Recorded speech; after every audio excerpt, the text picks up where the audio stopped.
On va terminer avec Pierre Bourdieu. Oui. Pierre Bourdieu, ce que parler veut dire, autrement dit, je vais un peu paraphraser le titre et dire qu'au fond, les mots ne disent pas seulement ce qu'ils ont l'air de dire, mais aussi qu'ils disent bien autre chose. Oui, c'est-à-dire que dès que l'on parle, on dit ce que l'on dit, mais on dit aussi, par la manière de dire, la valeur de ce qu'on dit. Bon, c'est-à-dire que dès le moment où on peut dire tout de différentes façons, on peut le dire en argot, on peut le dire en français conventionnel, en français non conventionnel, à tous les degrés. Bon. Dès le moment où on choisit inconsciemment un mode d'expression, on se classe. On se classe. Bon. Et donc on est exposé à être évalué. Bon, et on reçoit un prix. Enfin, bon. Alors évidemment, il y a des situations dans lesquelles le prix, c'est une note, par exemple, bon, c'est-à-dire après un salaire, etc. Bon, c'est le marché scolaire. Si on parlait comme sur les fortifs, enfin évidemment, ça ne vaut pas très lourd sur le marché scolaire. Bon, hein, bon, alors ça, il faut le rappeler. Alors moi, c'est pas du tout un jugement de valeur. Quand je dis ça, je ne prends pas position. Je peux sentir le charme du langage populaire. Cela dit, il faut se rappeler que ce langage, en dehors du marché populaire, c'est-à-dire des conversations de bistrot, etc., n'a pas beaucoup de valeur. Bon. Alors, sauf quand les écrivains le récupèrent. De valeur marchande. Oui, de valeur marchande. Oui, non, mais c'est ça. Oui. Mais vous êtes bien d'accord que c'est tout de même ces mots qui alimentent dans le futur le dictionnaire officiel. Oui, non, mais ça ne pas là. Non, mais sur le moment. Il y a une large part de légende. Hein. Oui, non, mais ce qui est intéressant, c'est que vous parlez, au fond, des échanges linguistiques en termes de marché. Oui. Alors ça, c'est tout à fait nouveau. Pourquoi ?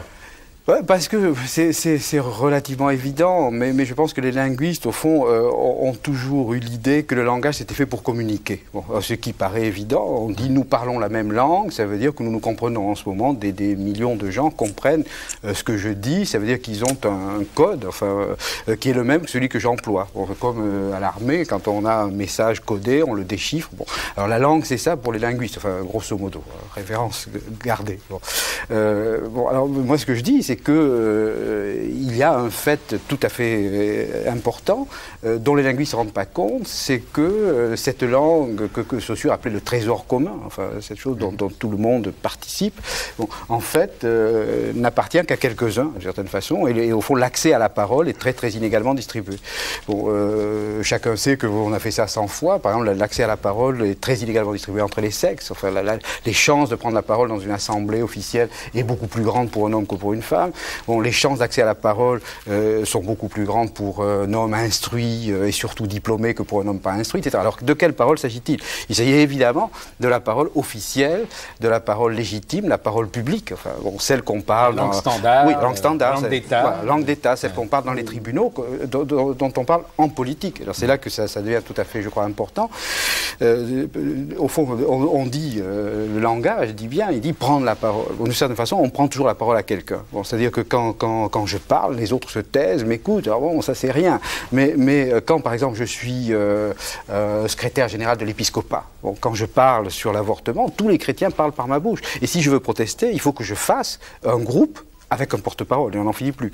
Bon, chaque fois que quelqu'un parle au nom d'un groupe, en tant que porte-parole légitime, enfin tous ceux pour qui il parle, pour vouloir dire à la place d'eux, pas seulement en faveur d'eux, tous ceux pour qui ils parlent n'ont que le droit de se taire. Bon, et bon, je cite, puisque beaucoup des présents ont évoqué leur vie personnelle, bon, je vais en faire autant. Pendant mai 68, bon, un des seuls groupes auxquels je sois affilié, vous l'avez nommé, c'est le groupe des agrégés. Bon, hein. Et pendant 68, il y avait un Gus, enfin comme ça, qui disait moi, Société des agrégés, je suis contre 68, il protestait partout. Bon, oui. Vous avez dit Gus, hein.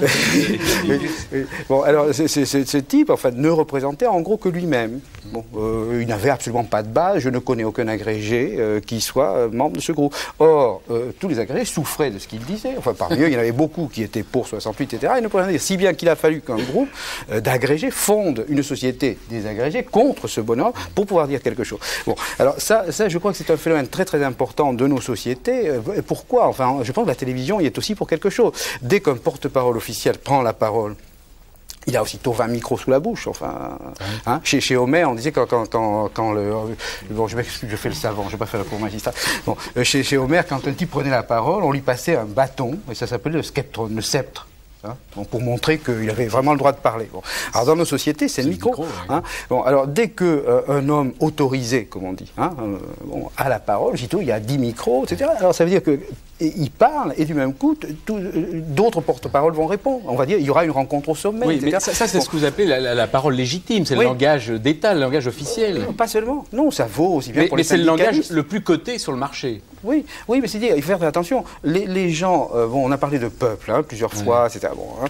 Bon, mais ces gens, les gens qui les expriment, ce sont des porte-paroles, qui parlent dans un langage qui n'est pas le verlan, qui n'est pas l'argot. Hein. Ils parlent autant que possible, j'allais dire comme tout le monde. Bon, et dès qu'il faut, oui, bien sûr, ils en rajoutent. Oui, ils font ce que les linguistes appellent de l'hypercorrection. Vous faites dire à Saussure. Moi, je voudrais parler des radios libres. Moi, je voudrais dire que les radios libres existent et que ça va exactement dans le sens contraire de celui dont vous parliez. Je veux dire, les radios libres, excusez-moi, les radios libres, c'est pas parler en argot, c'est pas parler dans une langue particulière, c'est pas être reconnu, c'est pas parler au nom d'eux, etc., etc. Même s'il y a des particularismes dans les radios libres, c'est vrai. Mais je veux dire que les radios libres arrivent 10 ou 12 ans après vous ne mai parlez 68. qu'au nom de vous-même, là. Vous ne représentez personne. Oui, c'est très rare. Non. Justement, c'est très rare. C'est très rare parce que justement, un porte-parole, c'est quelqu'un qui parle toujours en tant que quelque chose. Dernièrement, bon, je pourrais citer, tout le monde a entendu ça, c'est le club de la presse européen, etc. Il y avait une personne qu'on interrogeait, il dit « Ah non, je ne peux pas vous répondre en tant que ministre, je ne peux pas vous répondre en tant que ceci, en tant que cela. » Autrement dit, c'est monsieur en tant que... C'est ça, un porte-parole. C'est-à-dire, ce sont des gens qui ne parlent jamais en première personne. Enfin bon, je pense qu'on pourrait... Bon, et d'ailleurs, c'est pas par hasard si on ne donne la parole qu'à des gens qui ne parlent pas en première personne. Et je pense que ce qui est très étonnant ici, c'est que les gens n'ont parlé que pour eux-mêmes. C'est pour ça qu'ils sont intéressants. Enfin, si.